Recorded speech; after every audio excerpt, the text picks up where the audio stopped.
Hello my dear students. तो स्वागत है आपका एक बार फिर से पीसीबी ट्यूटोरियल्स के इस वीडियो लेक्चर प्लेटफॉर्म पर। आज हम लोग बात कर रहे हैं इलेक्ट्रोमैग्नेटिक इंडक्शन में लेक्चर नंबर 10 की। लेक्चर नंबर 9 तक आई होप कि आपने कंप्लीट कर लिया होगा, जिसमें series and parallel combination of inductor coils इसके बारे में डिस्कशन हुआ था और सेल्फ इंडक्टेंस के बारे में बहुत सारी बातें बताई गई थी। अब हम लोग इस पार्ट में पढ़ेंगे growth and DK of the current in LR circuit. क्या होगा कि जब आप सर्किट में किसी सेल के साथ एक इंडक्टर कॉइल और एक रेसिस्टेंस को सीरीज में इस तरह से जोड़ देते हैं और एक स्विच होती है वहाँ पे, जिसको की भी आप कह सकते हैं। इसको अब आप जैसे ही क्लोज करिएगा तो इस सर्किट में तेज़ी से करंट की वैल्यू बढ़नी शुरू हो जाएगी। और ये जो तेज़ी से करंट की वैल्यू बढ़नी शुरू होगी, ये आफ्टर सम टाइम एक कांस्टेंट करंट को अटेन कर लेगा, जो कि वो मैक्सिमम करंट होगा। तो उसी करंट जो ग्रो हो रहा है, चूँकि जीरो से लेकर के कुछ मैक्सिमम करंट जैसे आई नॉट वहाँ तक उसकी वैल्यू जा रही है, तो किस तरह से ग्रोथ हो रहा है उस करंट में, तो उसी की यहाँ पर स्टडी हो रही है। तो यहाँ पर ग्रोथ ऑफ करंट आपका फर्स्ट पार्ट आएगा और सेकेंड पार्ट में हम लोग डीके को भी देखेंगे। तो first part A, growth of current. In this case an external cell must be connected in the circuit. इसमें क्या ज़रूरी है कि एक एक्सटर्नल सेल आपके पास सर्किट में कनेक्ट होना चाहिए, जिससे कि आपका करंट जो है यहाँ पे फ्लो हो जाए, है ना, और इस इंडक्टर कॉइल में भी एनर्जी स्टोर हो जाए। याद रहे, रेसिस्टेंस एनर्जी स्टोर नहीं करता, वहाँ से एनर्जी रिलीज होती है in the form of heat energy कह सकते हैं ज़्यादातर। और इंडक्टर कॉइल जो होता है ये कोई भी एनर्जी रिलीज़ नहीं करता और ये अपने अंदर एनर्जी को स्टोर कर सकता है, ठीक है, लाइक ए कैपेसिटर। कैपेसिटर में इलेक्ट्रोस्टैटिक एनर्जी के रूप में स्टोर होती थी और यहाँ पर मैग्नेटिक एनर्जी के रूप में एनर्जी स्टोर होगी। चलिए मैथमेटिकली अब हम लोग यहाँ पर थोड़ा सा काम करेंगे। तो let the switch is close at t equal to 0। जैसे ही आपने स्विच को क्लोज किया, टाइमिंग स्टार्ट हो गई और उस वक्त करंट की वैल्यू 0 थी। एट एनी इंस्टेंट टी, मान लीजिए कुछ समय गुजरा, टी हो गया, inductor coil offers the opposing EMF equal to L into D I by D T, where D I by D T is the rate of increasing current. हम जानते हैं कि जैसे ही आप स्विच को क्लोज करिएगा, ये at time T equal to 0 का सिचुएशन है और ये हो गया एट एनी टाइम टी का सिचुएशन। तो इसमें मान लीजिए कि कोई करंट आई जो है वो हमारा सर्किट में फ्लो हो रहा है और ये आई जो है आप जानते हैं कि इंक्रीज हो रहा है, क्योंकि आई को क्या होना है, मैक्सिमम वैल्यू होना है आफ्टर सम टाइम। तो इस आई को आप देखें तो ये आई क्या है, लगातार बढ़ रहा है। तो मान लीजिए किसी इंस्टेंट में आई है और इसमें जो रेट इंक्रीज हो रहा है वो D I by D T से दिखाया जा रहा है। तो जो ये इंडक्टर कॉइल अपोज करेगा, एक अपोजिंग ईएमएफ सेल्फ इंडक्टेंस, वो अपोजिंग ईएमएफ की वैल्यू होगी L D I by D T. इस तरह से अपोज करेगा क्योंकि करंट इंक्रीज कर रहा है। और चूंकि सेल जो है वो तो हायर पोटेंशियल पर होता है, L D I by D T से हायर पोटेंशियल पे होता है, इसलिए ये तो फर्दर वर्क डन करेगा और करंट को कंटिन्यू बढ़ाता जाएगा, माने चार्ज को फ्लो करवाते जाएगा। तो किरचॉफ्स लॉ केसीएल के अनुसार अगर आप इक्वेशन लिखना चाहें तो कुछ इस तरह से लिख सकते हैं आप। जैसे एक लूप में जब आप घूमते हैं तो किस तरह से लिखते हैं, तो यहाँ से चलिए, तो इसको जब पार करेंगे तो ये भी एक तरह का क्या हुआ, सेल ही हो गया। तो L D I by D T, positive terminal से एंट्री करेंगे तो प्लस, और करंट के डायरेक्शन में अगर रेसिस्टेंस को पार करेंगे तो ये भी प्लस, आई इंटू आर का ड्रॉप होगा यहाँ पर, और यहाँ पर ड्रॉप है L into D I by D T का। और फिर इस तरह से घूम के आ जाइए, या फिर इसी को आप कह दीजिए यहाँ से यहाँ, इधर से इधर गए तो L D I by D T plus I R, और इधर से इधर गए तो ई, तो ई बराबर L D I by D T plus R, या इसी को कह दीजिए L D I by D T plus I R, और इधर से आ जाइए तो माइनस सी, और फिर यहाँ तक आइए तो इक्वल टू 0। तो वही हमने लिख दिया है L D I by D T plus I R, और इधर से आ गया तो माइनस ई इक्वल टू 0, या यहाँ से वहाँ पहुँच गए। तो अब इसमें एक ही बात है, अगर आप डायरेक्ट ई बराबर भी लिखते हैं L D I by D T plus I are तो वो भी सही है, ई इधर आ जाएगा तो L D I by D T plus I are हो जाएगा, एंड सो ऑन। चलिए, तो इस तरह से हम लोग का इक्वेशन हो गया, और इसी इक्वेशन को जब आप फर्दर एनालाइज करते हैं, सॉल्व करते हैं, ये एक डिफरेंशियल इक्वेशन कहलाता है, और उसको जब आप सॉल्व करते हैं तो आई की यहाँ से वैल्यू निकल के आती है, और वो वैल्यू कितनी होती है, I naught into 1 minus E to the power minus T by tau, जहाँ आई नॉट हम लोग कहते हैं ई बाई आर वैल्यू को, जो सर्किट में ई एम एफ यूज हुआ है, जो रेसिस्टेंस यूज हुआ है, तो E by R value which is known as maximum current. और ये जो टाउ है इसको टाउ पढ़ते हैं और ये tau equal to L upon R, ये जो भी वैल्यू एल का होगा और जो वैल्यू आर का होगा उनके रेशियो होंगे एल अपॉन आर, और उसको नाम दिया गया टाइम कांस्टेंट, क्योंकि इसका जब आप यूनिट एंड डायमेंशन चेक करोगे, unit and dimension of L upon R, तो ये आपको टाइम का ही यूनिट मिलेगा। तो ये इसीलिए इसको टाइम कांस्टेंट बोलते हैं। और ये किस केस में है, एल आर सर्किट के केस में है, तो फॉर एल आर सर्किट, ठीक है, इस तरह से। तो इम्पोर्टेंट है यहाँ ग्रोथ ऑफ करंट का ये फॉर्मूला याद रखना, आई बराबर I naught into 1 minus E to the power minus T by term, ठीक है। तो करंट यहाँ भी आपको एक्सपोनेंशियली यहाँ पे दिख रहा है कि एक्सपोनेंशियल टर्म्स हैं, तो इस एक्सपोनेंशियली ग्रोथ को किस तरह से ग्राफ में दिखाया जाएगा उसको हम लोग देखेंगे। लेकिन उससे पहले थोड़ा इसकी मैथमेटिक्स को थोड़ा समझ लें कैसे आया ये। तो यहाँ पर देखिए L D I by D T, तो आपने यहाँ रखा और ये सबको उधर लेके जाइए, तो क्या हो जाएगा, ई माइनस आई आर हो जाएगा, है ना। और उसके बाद क्या करना है, इधर चूंकि डी आई है, यहाँ पर आपको जो वेरिएबल टर्म दिख रहे हैं वो एक तो आई बदल रहा है किसके साथ, समय के साथ, तो एक तो टाइम वेरी कर रहा है और आई वेरी कर रहा है, जिसके साथ स्मॉल डी लगा हुआ है वही तो वेरिएबल होता है। तो यहाँ पर करंट और टी ये दोनों वेरिएबल हैं। तो आप क्या करेंगे कि एक तरह के वेरिएबल को एक साइड लाएंगे और डी वाले टर्म्स को ऊपर ही रखते हैं, सो डी आई ऊपर ही रह जाएगा। और ये देखिए ई माइनस आई आर, हम चाहते हैं कि आई वाला टर्म इधर आए, तो अकेले तो इसके इस तरफ आएगा तो वो प्लस आ जाएगा, लेकिन आपको कॉम्प्लिकेशन होगा सॉल्व करने में, तो इसके साथ मल्टीप्लिकेशन में आना चाहिए। तो उसके लिए एक ही तरीका है कि ये डिवाइड करके लाना पड़ेगा, तो इसको इधर लाइए तो ई माइनस आई आर हो जाएगा, और बाकी जो टर्म्स बच गए डी टी, तो उसको आप उधर ले जा सकते हैं, और ये एल जो है इस तरफ से इधर आ गया तो नीचे आ गया। और फिर आप प्रॉपर लिमिट में इसको सजा दीजिए। जब टाइम ज़ीरो था तो उस वक्त करंट की वैल्यू ज़ीरो थी, ओपन सर्किट था, और जब एट एनी टाइम टी की बात हो रही है तो उस वक्त कोई भी करंट आपका आई जो है यहाँ पे सर्किट के थ्रू फ्लो कर रहा है। तो इस तरह से आप समझ सकते हैं। अब मैथमेटिक्स कहता है कि जब आपको इस तरह के इंटीग्रेशंस आवे तो यहाँ पर ध्यान दीजिए, integration of d x upon some constant plus या minus some constant into x, अगर ऐसा कुछ हो तो आपका एल एन ये जितना भी है उतना रह जाएगा, और x का जो भी कॉफिशिएंट है उसी कॉफिशिएंट से आपको डिवाइड करना होगा। तो इस तरह से आप कर सकते हैं। अब अगर आप यहाँ पर देखिए तो उसी फार्मूले को यूज़ करते हुए यहाँ पे हमने काम किया, क्योंकि ये x की जगह i है, तो ये d I upon E minus R into I कह सकते हैं। माइनस आर यहाँ पर आपका जो होगा आई का कॉफिशिएंट बनेगा, उसी से डिवाइड करना है। तो ये हमने यहाँ पर उस फार्मूले की मदद से डायरेक्ट लिख दिया, L N E minus I R जो था उतना रख दिया, और डिवाइडेड बाय आई का कॉफिशिएंट जो माइनस आर है तो माइनस आर रख दिया। So l N E minus I R divided by minus R, और ये आपका लिमिट 0 से आई तक चलेगा, और equal to 1 by L into T and so on. अब क्या करना है, आई को आप यहाँ पे पुट करेंगे, तो आई को हटा के आई ही रखेंगे तो सेम टर्म रह जाएगा, फिर माइनस साइन लगाइए और फिर आई को हटा के 0 रखिए, तो एल एन ई बचेगा सिर्फ, ठीक है। तो ये लिमिट्स जो भी हैं पुट कर दिए गए, upper limit minus lower limit आपने यहाँ पे रख दिया। उसके बाद ये माइनस आर जो था एज इट इज नीचे में रह गया, और इस तरफ क्या हो गया, टी बाई एल। अब क्या करना है, इस माइनस आर को आप इधर लेकर के चले जाइए, तो minus R by L into t, और इस तरफ जो है l n a minus l n b, आप जानते हैं इसका formula l n a by b, तो l n a by b का फार्मूला आप लगा दिए, तो E minus I R divided by E हो गया। और उसके बाद ये minus R by L t था ही, तो इसको ज़रा अरेंज करेंगे, आर को नीचे लाएंगे, तो ऊपर में टी रह गया, नीचे में क्या हो गया, एल अपॉन आर, ये आर नीचे आएगा तो एल अपॉन आर बन जाएगा।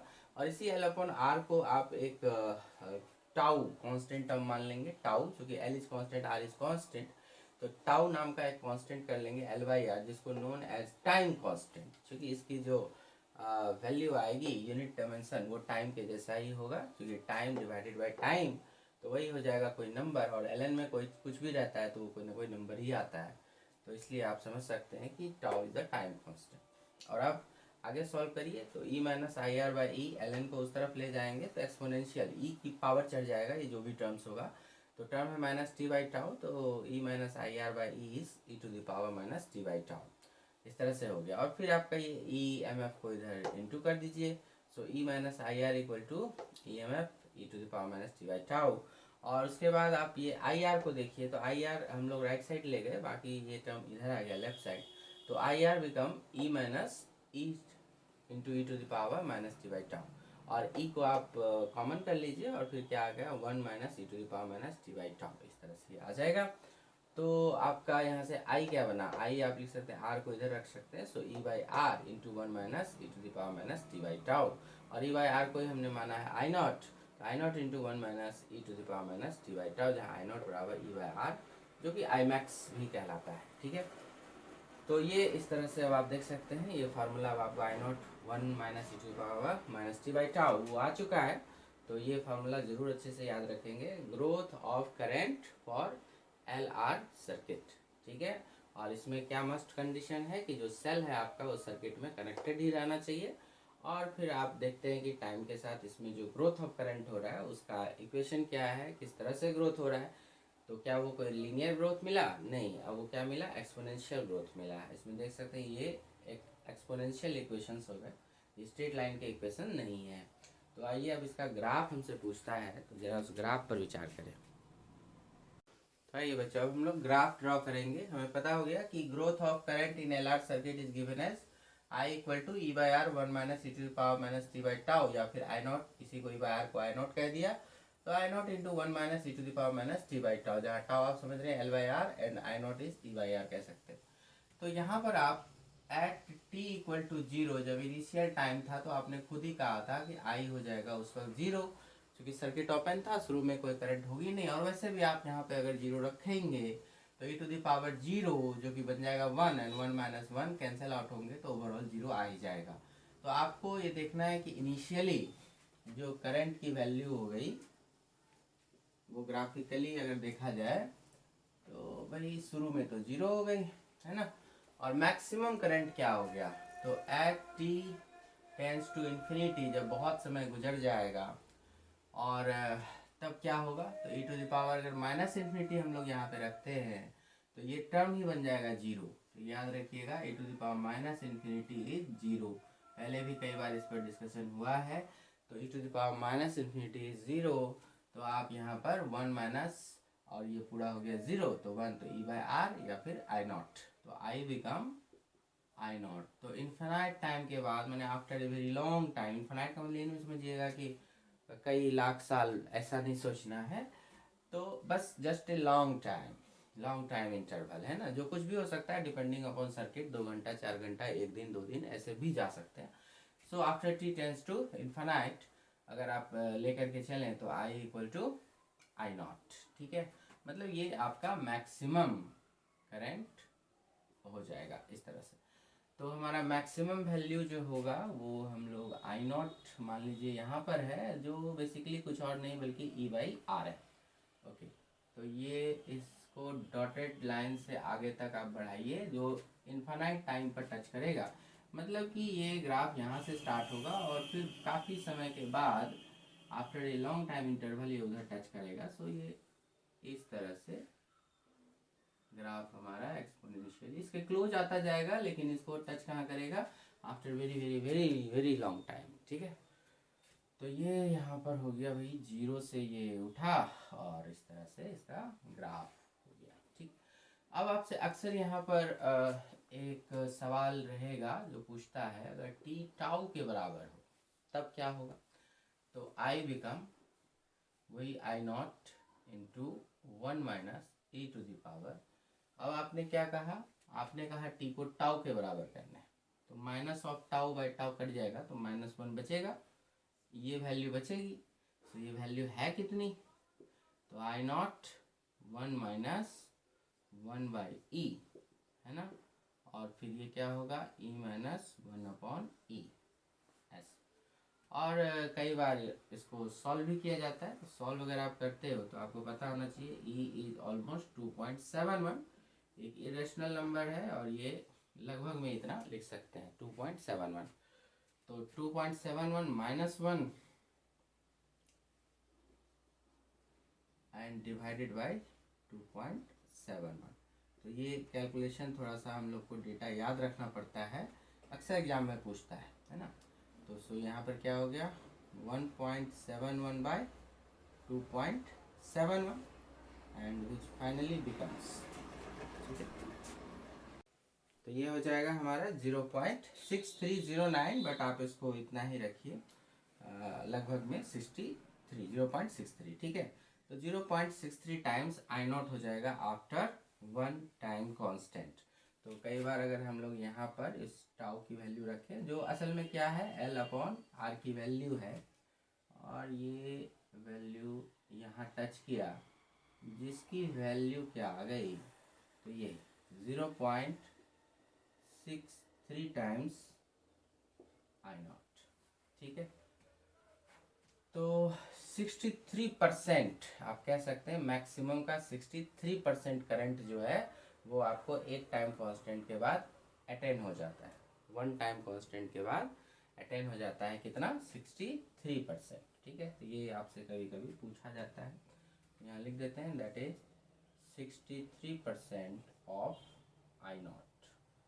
आई नॉट क्या था, E upon I R. Okay, तो I naught equal to E upon I R का, सॉरी ई अपॉन आर का 63% करेंट अचीव हो जाता है आफ्टर वन टाइम कांस्टेंट। तो इस तरह से रहता है।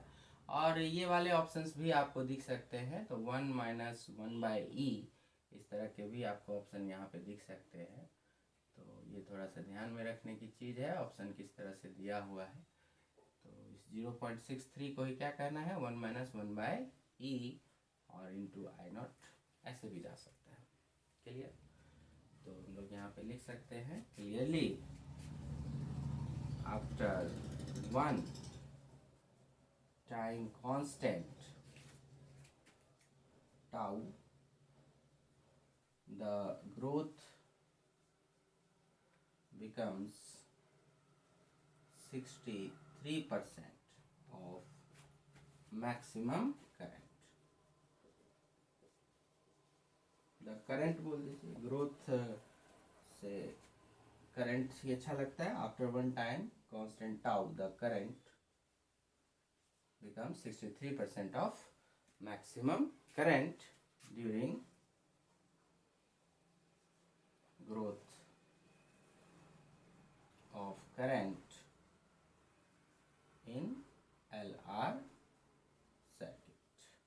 ठीक है, ये काफ़ी ज़्यादा इम्पोर्टेंट पॉइंट है, इसे ज़रूर याद रखना है आपको। और ग्राफ जो है वो हमारा इस तरह से हो गया। अब बार बार हम लोग बोल रहे हैं टाउ को एक टाइम कांस्टेंट, तो ये थोड़ा सा आप अलग से फिर से देख लीजिए। फर्दर टाउ को हमने कहा L अपॉन R, इस तरह से है।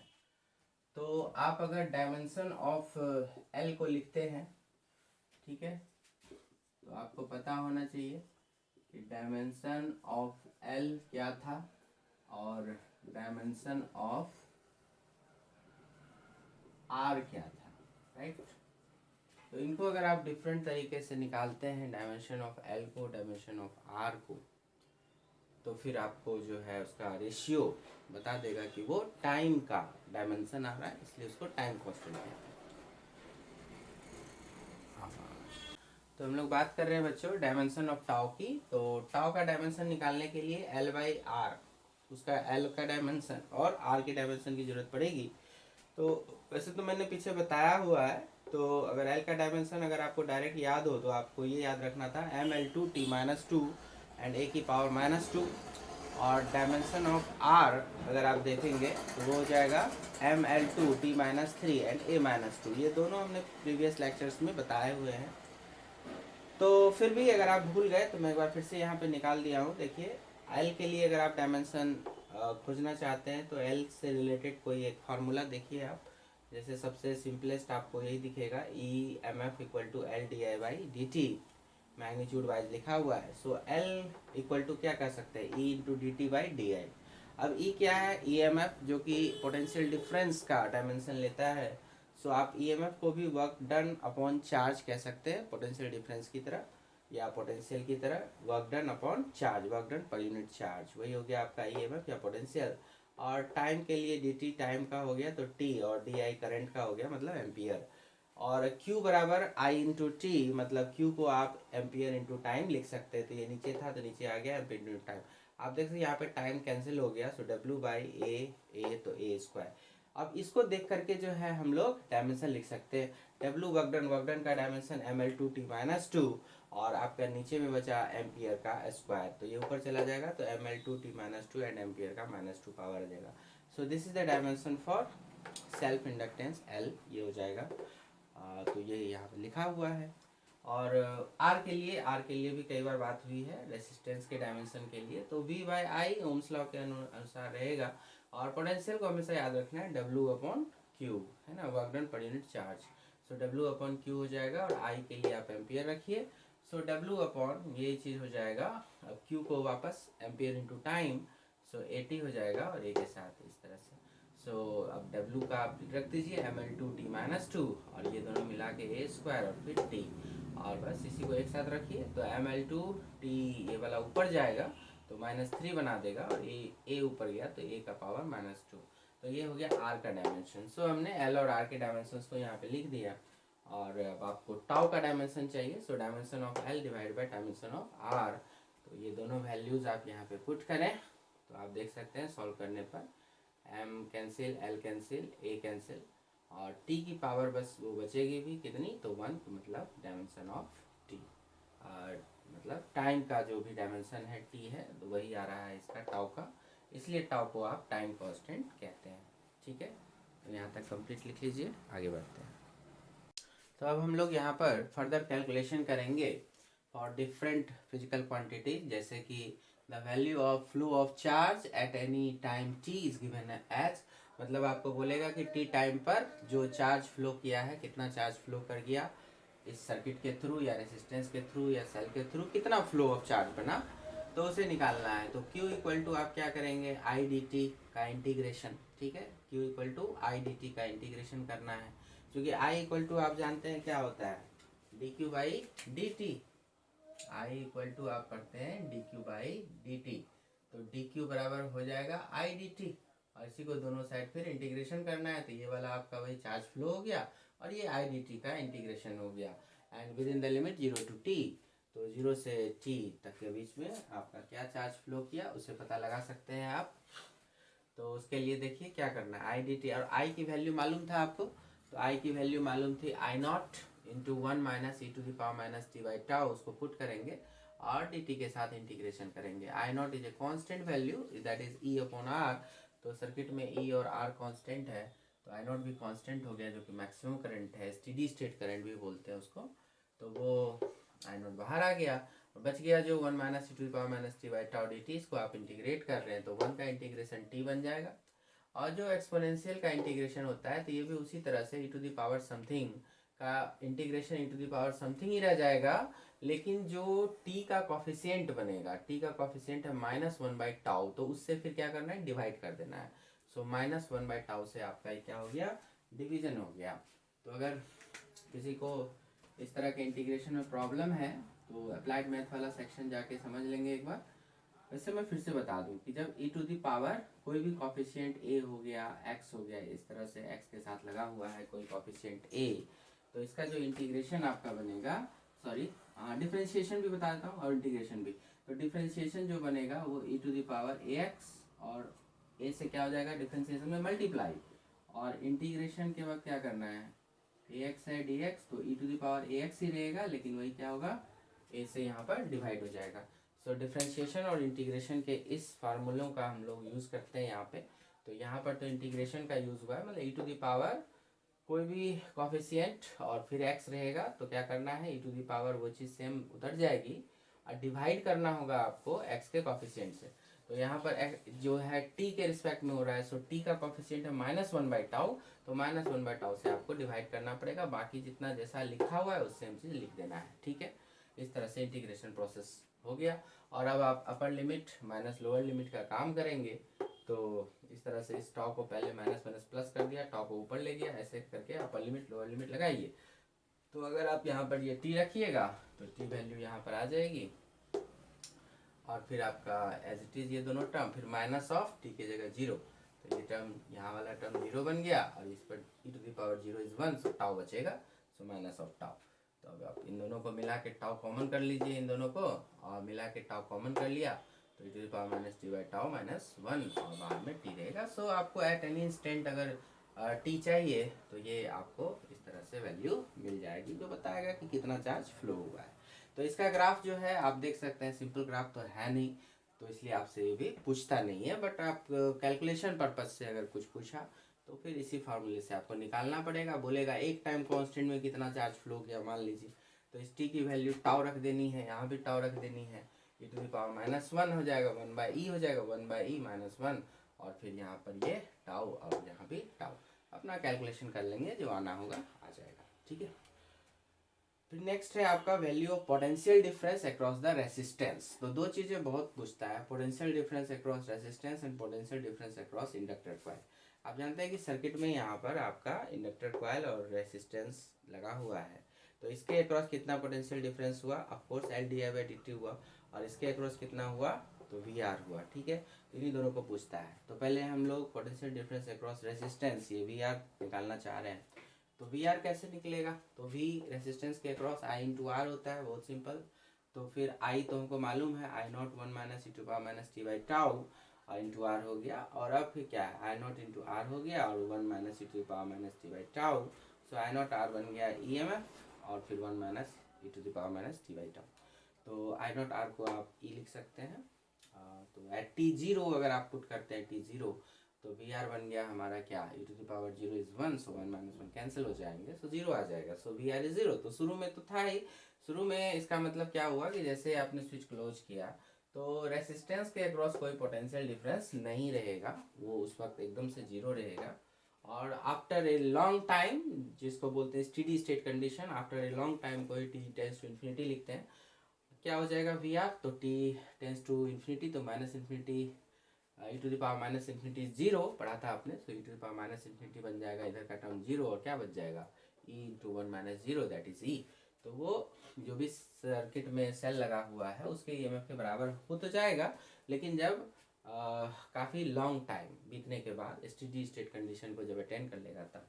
तो फार्मूला आपका बन गया VR = E × 1 - e⁻t/τ, ठीक है। तो उसी करंट की तरह ही है, I0 × 1 - e⁻t/τ, तो उसी में आप सीधा सीधा R लग गया, तो इस तरह का आपका ये आ गया। तो इसका जो ग्राफ आएगा वो भी करंट की तरह ही होगा, ग्रोथ ऑफ करंट जो भी था, तो इसी तरह के ग्राफ्स थे। तो VR वर्सेस T के बीच में भी पूछता है आपको ग्राफ, तो सेम बता देना है, जैसा I वर्सेस T था तो वैसा ही VR वर्सेस T हो जाएगा, ठीक है। शुरू में 0 और इन्फिनाइट टाइम के बाद E, और इसी तरह एक टाउ रखिएगा, तो इसी तरह से वही नेचर है, तो 63% ऑफ E या 0.63 टाइम्स E, ये बन जाएगा एक टाइम कांस्टेंट पर। अब उसके बाद last, the value of potential difference across the inductor coil अगर आप देखना चाहते हैं, मतलब ये वाला पोटेंशियल डिफरेंस VL यहाँ से यहाँ तक अगर आप देखना चाहते हैं, तो VL नॉर्मली अगर हम फार्मूले से चलें तो -L/di/dt, मैथमेटिकली -L/di/dt होता है। अब I आपके पास जो भी था, I0 1 - e⁻t/τ, उसको आप यहाँ पे रखिए और डिफ्रेंशिएशन करिए। तो जब आप डिफ्रेंशिएशन करेंगे तो ये I0 देखिए यहाँ पर एक कांस्टेंट है, वो बाहर ले लिया हमने, तो -L/I0 बाहर आ गया, और डिफ्रेंशिएशन हो जाएगा अंदर वाले टर्म्स का, तो d/dt ऑफ 1 - e⁻t/τ ये इस तरह से आ गया, तो -L/I0 हो गया, और देखिए 1 का डिफ्रेंशिएशन 0 हो जाएगा, और फिर ये जो बचे टर्म्स हो गए, तो यहीं पर मैंने आपको समझाया differentiation e⁻x is e⁻x × a, तो ये चीज़ सेम रह जाएगी, e⁻t/τ रह जाएगा, और उसमें जो मल्टीप्लाई आपको करना है, तो t का कॉफिशिएंट -1/τ, उससे मल्टीप्लाई कर दीजिए, तो ये माइनस माइनस आपका ये प्लस रह गया, और फिर आपका L/τ I0 इस तरह से आपका बनेगा e⁻t/τ। अब टाउ क्या हो गया, L/R हो गया, tau is L/R, so L times I0, and ये हो गया L/R, तो टाउ को आप L/R पुट किए, और फिर R को ऊपर ले गए, L कैंसिल हो जाएगा, तो I0 R आपका ऊपर में बचेगा, और I0 R को आपने EMF E कहा था, तो वो EMF हो गया, सो E × e⁻t/τ। सो VL मतलब कि इंडक्टर कॉइल के अक्रॉस जो पोटेंशियल डिफरेंस बनेगा वो EMF एंड फिर एक्सपोनेंशियल पर पावर -t/τ आ जाएगा। तो एट t0 देखिए क्या आता है, एट t0 बड़ा इंटरेस्टिंग है, t0 रखिए, e⁻0 is 1, so VL is E, maximum oppose होगा। शुरू में VL जो होगा वो आपको इस सेल के EMF के बराबर अपोज करेगा, और यहाँ जो भी जितना भी बात हुआ है सब आइडियल कंडीशन के लिए बात हुआ है, आइडियल इंडक्टर कॉइल है वो। आइडियल इंडक्टर कॉइल में अपना कोई रेसिस्टेंस नहीं होता, ये ध्यान में रखिए। तो आइडियल इंडक्टर कॉइल अगर कोई है तो शुरू में ही वो मैक्सिमम अपोज करेगा, जैसे स्विच ऑन होगा इधर से ईएमएफ ई के बराबर हो जाएगा। At very long time, after very long time T tends to infinity, तो आप इसमें इन्फिनिटी रखिए तो e minus infinity zero, so V L become zero. So after very long time inductor coil कोई अपोज नहीं करेगा, ठीक है। मतलब कि जब ये स्टेडी स्टेट गेन कर लेगा, कांस्टेंट करंट इसमें से फ्लो करने लगेगी, तो अब कोई भी अपोज इंडक्टर कॉइल के थ्रू नहीं होगा। और आइडियल है तो कोई रेसिस्टेंस भी नहीं है, सो कोई भी पोटेंशियल डिफरेंस इसके अक्रॉस नहीं आने वाला, सो वी एल इज जीरो। और कभी कभी पूछता है कि टाउ पर फिर बताइए क्या होगा, तो वन टाइम कांस्टेंट जब बीत जाएगा तो वी एल इक्वल टू आप इसमें रखिए तो -1 e⁻⁻1, सो ये बन गया e अपॉन ई, तो 1/2.71, जिसको आप डिवाइड करेंगे तो 0.37 टाइम्स ई आ जाएगा। तो कहने का मतलब हुआ कि वी एल के अक्रॉस जो मैग्नीट्यूड वाइज अगर आप देखिएगा तो वी एल का शुरू में वैल्यू जो अपोजिंग वैल्यू था वो तो ई एम एफ ई था, लेकिन वो तेज़ी से घटता जाएगा और 37% ही सिर्फ बचेगा after one time constant. After one time constant its value is E M F divided by exponential e, जिसको सॉल्व करेंगे आप 1/e को तो 0.37 आएगा। तो 0.37 टाइम्स ऑफ ई बचेगा आफ्टर वन टाइम कांस्टेंट। तो तेज़ी से इसके जो अपोज की वैल्यू होगी वो घटती जाएगी और आफ्टर इनफाइनाइट टाइम जो है वो वैल्यू घट के 0 हो जाएगी, ठीक है। और एक टाइम कांस्टेंट में ही ये कितना घट जाएगा, तो 37 कितना घट जाएगा, तो 63% घट जाएगा, बचेगा कितना, तो 37% बचेगा, ठीक है। तो इसकी वैल्यू हो जाएगी 37% of E after one time constant. तो इस तरह से आप समझ सकते हैं कि वो एक्सपोनेंशियली डिक्रीज कर जाता है। सो एक्सपोनेंशियली डिक्रीजिंग ग्राफ आपको दिखाई दे रहा है वी एल वर्सेस टी के बीच में, ठीक है। तो ये था आपका complete lecture for growth of current in L R circuit. तो यहाँ तक आप कंप्लीट कर लो अच्छे से। अब नेक्स्ट वीडियो लेक्चर में हम लोग डीके ऑफ करंट वो भी थोड़ा बहुत डिस्कस करेंगे। हालांकि उससे क्वेश्चंस कम रहते हैं लेकिन फिर भी बिल्कुल सिमिलर टाइप है, तो हम लोग उसको जो है उसको भी स्टडी कर सकते हैं। और इसमें एक आध टर्म और एनर्जी स्टोर की अगर हम बात करेंगे तो वो सब भी हाफ एल आई स्क्वायर, तो उन पर भी हम लोग काम कर लेंगे। तो यहाँ तक कंप्लीट कीजिए, फिर मिलते हैं नेक्स्ट वीडियो लेक्चर में। Thank you very much.